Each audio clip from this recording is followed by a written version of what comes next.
Good evening, and welcome to Roseville's 2017 State of the City Address. I'm your Mayor, Susan Rohan. I share the privilege of serving this city with a group of highly dedicated council members. I'd like to introduce council members John Allard and Scott Alvord. Council member Tim Herman will be joining us later, and unfortunately, Vice Mayor Bonnie Gore was not able to join us this evening. To my fellow elected officials, thank you for your commitment to our city. Only by working together can we realize our collective success. And welcome to our Roseville residents and our leaders from local government, business, education, and nonprofits. The state of our city is strong. At the beginning of the year, Roseville was named the #1 place in California to raise a family, based on education, economy, costs, and crime. We were also among the top 5 most popular places in the country for millennials to buy homes. This is because of our strong job market in the STEM areas of science, technology, engineering, and math. The affordability of our housing relative to income was another key factor. And this summer, Roseville was named one of the best places to retire in America, coming in at number 24. Weather and access to health care and entertainment were deciding factors. Not many cities are recognized for appealing to people at whole stages of life. We're particularly proud of these accomplishments, which demonstrate Roseville's ability to appeal to people in every stage of their life, because we want to be a community that is all-embracing. Through the years, Roseville has learned that a successful community planning effort brings additional growth pressures. So we carefully manage growth and make sure that development pays its own way. This helps protect and enhance our quality of life. And planned on our horizon are things that are going to bring great new economies and opportunities for us. The western side of the city continues to see new homes, elementary schools, a new high school, and more new retail soon. The area once owned by Hewlett-Packard is undergoing transformation with homes in a variety of price ranges and corporate sites for job centers. And our higher education opportunities continue to expand, and our retail areas continue to grow. Significant changes have occurred here in the heart of our downtown, too. They're a part of a decades-long vision, with a few more projects moving from concept to reality every year, as funding from grants and other general fund, non-general fund sources come through.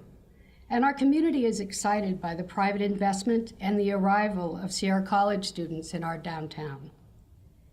On a regional level, our city has greater success when we act in our collective best interests, rather than going it alone. Economic development is one example. Companies we attract to this region will locate in one area and hire people who live, shop, and play throughout our region. This is evident with the success of the city's partnership with the Greater Sacramento Economic Council, bringing McKesson's facility, the medical supply distribution facility, to Roseville that will bring 166 new jobs. The 116,000 square foot facility will be located on property that once belonged to NEC, where rebar marked the landscape for more than a decade. We're also supporting Aligned Capital Region initiatives. They seek to align educational programs and offerings with business needs and offer business experience to students in our region. A strong workforce is a key part of a well-functioning regional economic engine. We also strengthen our quality of life when we coordinate on regional issues such as economic development, transportation, and water reliability. For the past years, the mayors throughout our region have been convening in a different city in one of our 6 counties to discuss and coordinate on regional issues such as affordable housing, homelessness, and transportation. And we're working to strengthen legislative coalitions on matters of mutual interest. Providing effective transportation and a network of transportation, both regionally and locally, is not only a quality of life issue, but it's also an economic driver.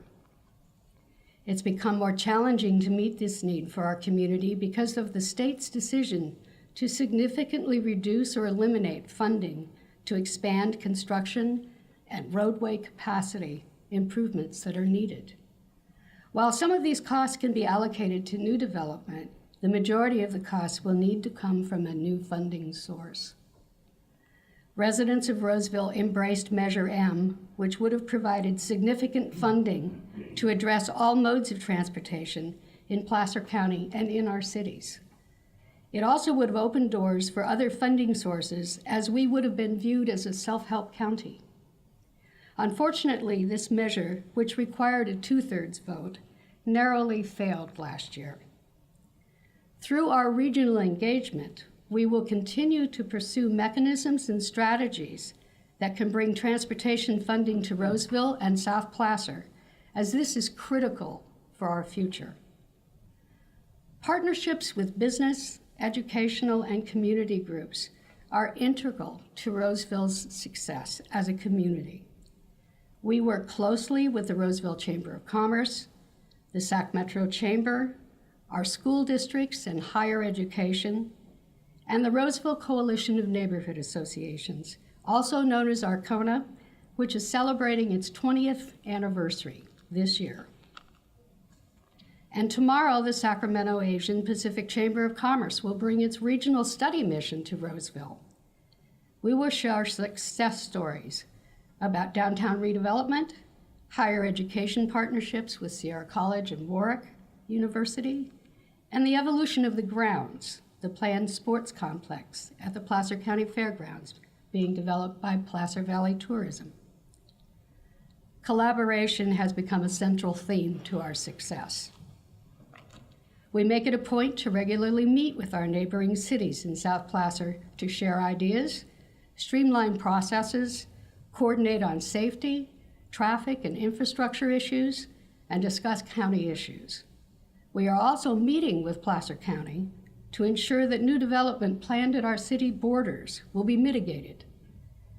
Growth in unincorporated Placer County has the potential to impact our city services, including police, fire, roadways, parks, and libraries. Our goal is to ensure the impacts of this unincorporated development on city services will be thoroughly addressed. The city couldn't do all of this without the outstanding staff that we have. Our employees are dedicated, hardworking, and truly care about the businesses and residents, particularly since so many of them live here. As a service provider, labor will always be one of our greatest expenses because it takes great people to provide great service. We appreciate that our staff has been an integral part of the solution in managing our labor costs. We've controlled pension costs by transferring the responsibility to employees to fund 100% of the employee's share of pension costs. We've capped liability for retiree health benefits. We set salary levels, the targets at median in labor market comparisons, and we've slowed the rate of increases in each salary range. The changes we've made together still allow the City of Roseville to attract and retain competent, dedicated people to serve our community. When we have positions open, we are usually overwhelmed with the number of applicants who want to work for our government and serve our community. But even with the cost savings those changes provide us, budget challenges remain. Our two primary sources of general fund revenue sales are sales tax and property tax. Property tax continues to grow at a steady rate. However, growth in sales tax has significantly slowed. At the same time, expenses including labor, materials, and supply continue to rise. A downturn in the economy would create more challenges for us as we strive to live within our means. Combined with that, several recent performance audits have shown that although our staff is highly efficient, increasing their workloads without adding capacity is infeasible. So additional staff will be needed to maintain our service levels especially as our city grows.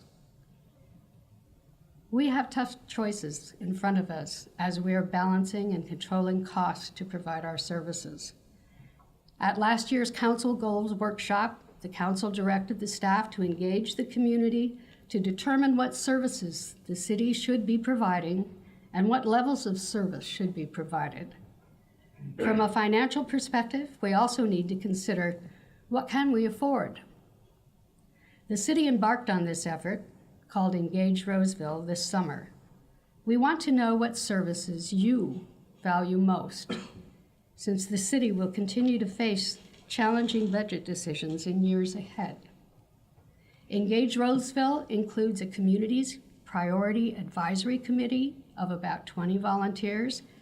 They meet twice a month for 8 months and hear from Public Works, Police, Fire, Development Services, and Parks, Recreation, and Libraries about the services they provide. To learn about those services, you can watch brief videos and listen to short podcasts or come to one of the public CPAC meetings. To have your voice heard, you can send an email, come to a town hall workshop early next year, or sign up online for Flash Vote to take some brief surveys. We invite you to go to engageroseville.com for all of the details. One of the biggest responsibilities of our city manager is to present a balanced budget to the city council and to steer our fiscal course. As we work with the community to understand what you value most, it helps our city manager know where to focus our efforts and our budget. Now I'd like to introduce our city manager, Rob Jensen. Rob has worked for the city of Roseville for the past 27 years, and for the past 2 years as our city manager.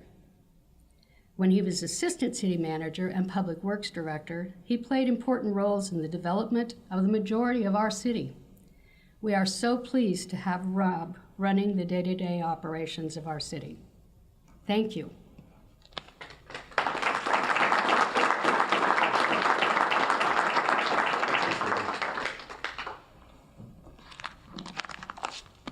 Thank you, Susan.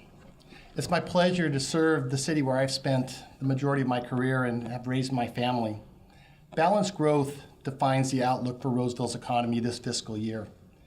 It demonstrates our community's consistent ability to draw business investment and new residents. Roseville's population is estimated to grow at a steady 2% this year to 139,000 residents. That's a 10% increase over the past 5 years and reflects the availability of both jobs and housing at our community and region. Our job growth remains strong with a projected increase of 2,700 new jobs this year for a total of 81,600. That's more than a 20% increase in job growth over the past 5 years. Companies continue to be attracted to Roseville for the quality of our workforce, the accessibility of housing, and the wages in our labor market. Our high school graduation rate is an impressive 95%, and nearly 40% of Roseville's adult residents have a bachelor's degree or higher. That's 8 points higher than the statewide average. We have a range of educational opportunities from associate degrees at Sierra College that provide immediate pathways to jobs in the region, to graduate degree opportunities with William Jessup University or the planned Warwick Grad School campus right here in downtown Roseville. I'd like to thank our education partners, including all 4 elementary school districts that serve Roseville residents, the Roseville Joint Union High School District, and our higher education partners for providing the highest levels of educational excellence in our community. Single-family home permits continue to indicate that Roseville remains one of the most desirable areas in the region. We're anticipating 1,000 total permits for 2017. This level has remained consistent over the past 3 years and reflects a steady recovery from the recession. It also indicates a desire to move to a community that offers a high quality of life, including low crime rates, great schools, and outstanding civic amenities, including parks, recreation, and libraries. Over the past few years, we've seen significant business investments in Roseville. In addition to a new FBI regional headquarters and the popular Top Golf Complex, we're seeing significant expansions in healthcare campuses, including a new headquarters for Adventist Health, new facilities for Kaiser Permanente's Riverside campus, and expansion of medical office buildings at Sutter campus, along with the McKesson distribution facility.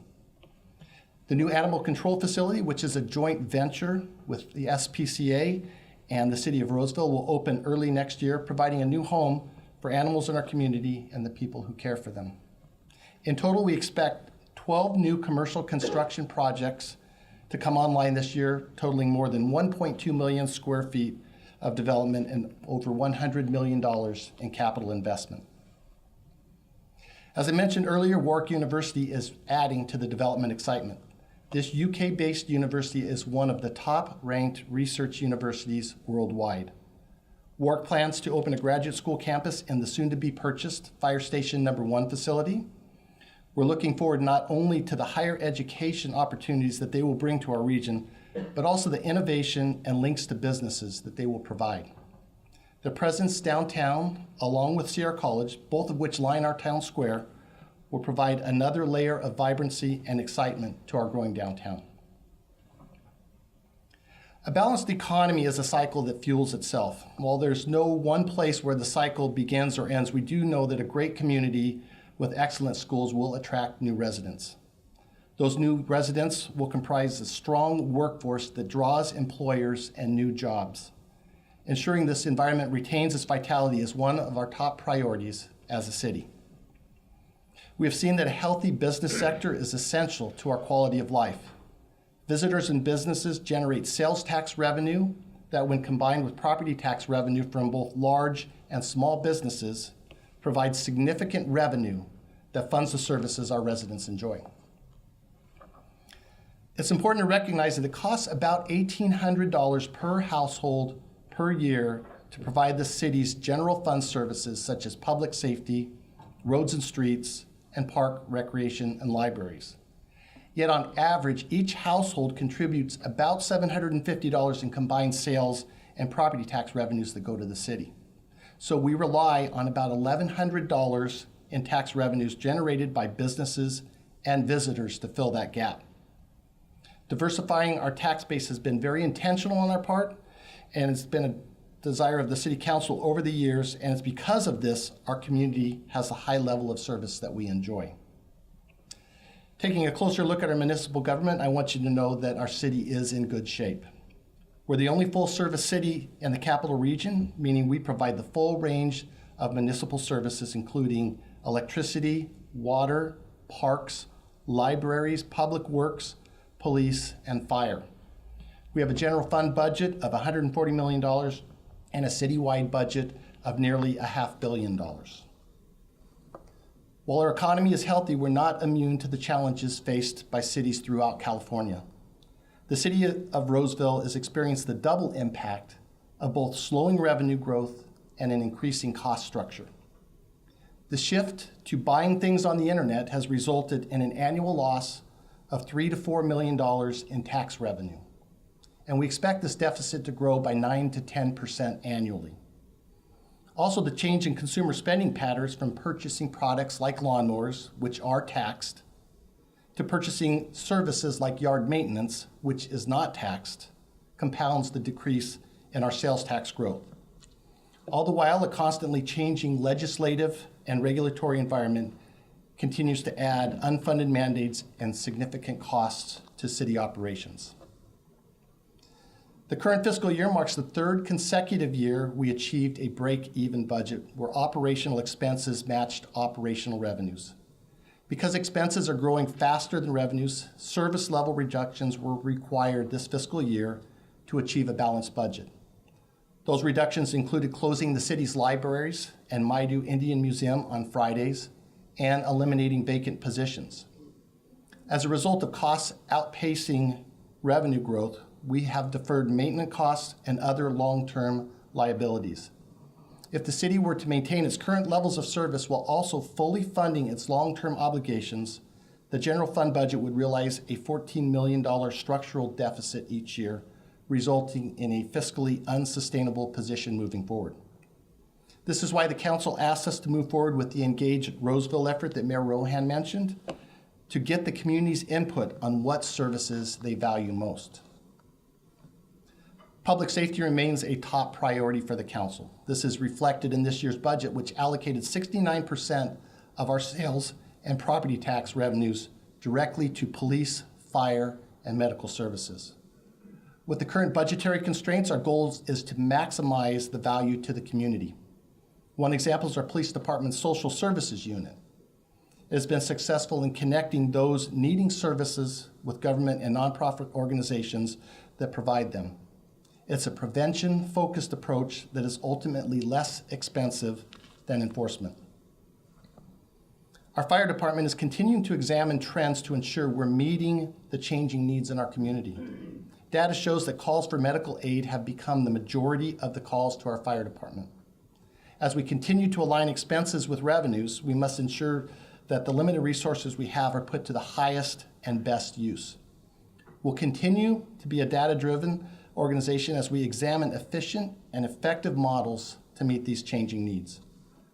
We'll look at opportunities to work with our neighboring jurisdictions to meet community needs more broadly on local and regional levels.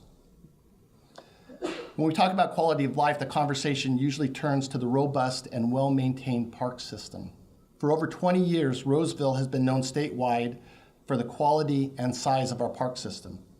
It remains a source of great pride, which is why our ability to maintain our parks and facilities is so important. While we're in this period of fiscal uncertainty, we're putting the development of new parks and the expansion of existing parks on hold. We're doing this to ensure that our existing parks continue to be maintained today. This philosophy does not apply to neighborhood parks that have a dedicated funding source. Those will be completed and we'll continue to move forward with those. In the meantime, we're working to maintain the services we have today, recognizing that while we may have the money to build the next phase of a park, until we have a revenue stream to maintain it, there's no point in spending the dollars to construct it. The same funding challenges hold true for all of our infrastructure, including roadways. We're underfunding our roadway maintenance by approximately $5 million a year. We're hoping that the revenue from SB1, the statewide gas tax, will help, but uncertainty about funding levels remain. Infrastructure is also more than parks and roads. IT infrastructure includes public safety needs, cybersecurity, and our entire financial system. These costs continue to grow and will put additional pressures on the general fund.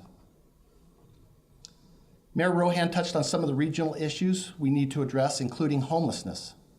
The increase in homelessness has become a bigger and more visible issue in Roseville due to a recent court decision regarding a person's right to sleep. Impacts from a growing homeless population have increased our calls for services to our dispatch center and have increased our cleanup costs. The development of our police department's social services unit is helping to address causes of problems and not just the symptoms, and to reduce the homeless population, but more is needed.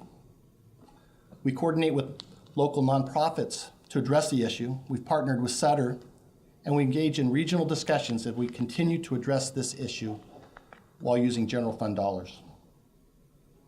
On the prevention side, our housing authority makes the most of funds we receive from the federal government through the U.S. Department of Housing and Urban Development.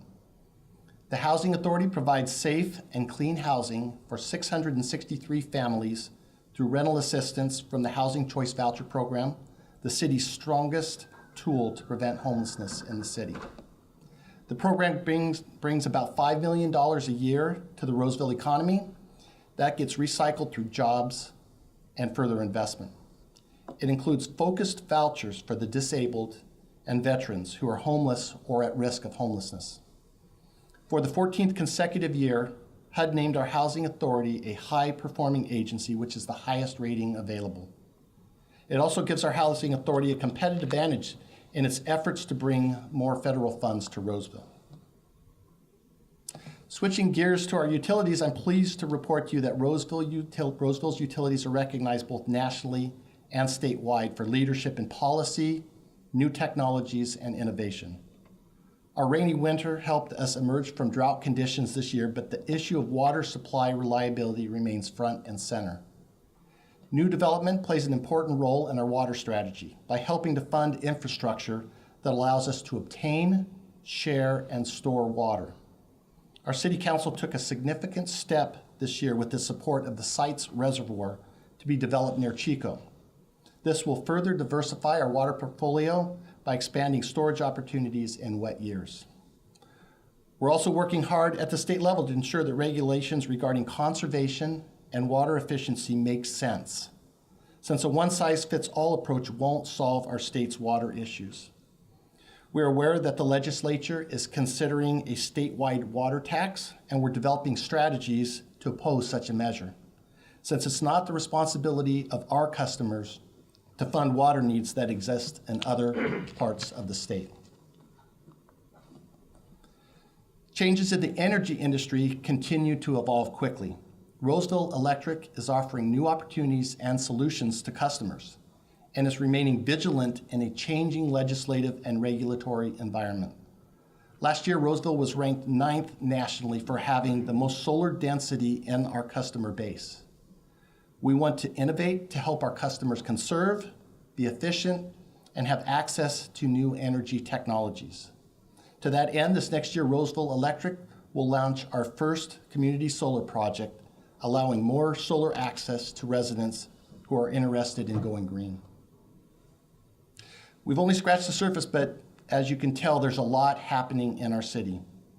Recognizing that you all maintain busy lives and don't always have the time to participate in our public process, we make extensive use of social media and online digital engagement tools to ensure that you can participate when and how it's convenient for you to do so.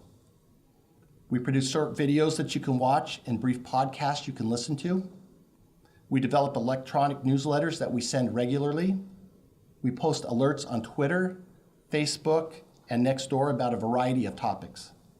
It's important to our council and staff that you're aware and can learn about city operations and services, since it makes for a more meaningful dialogue about critical topics.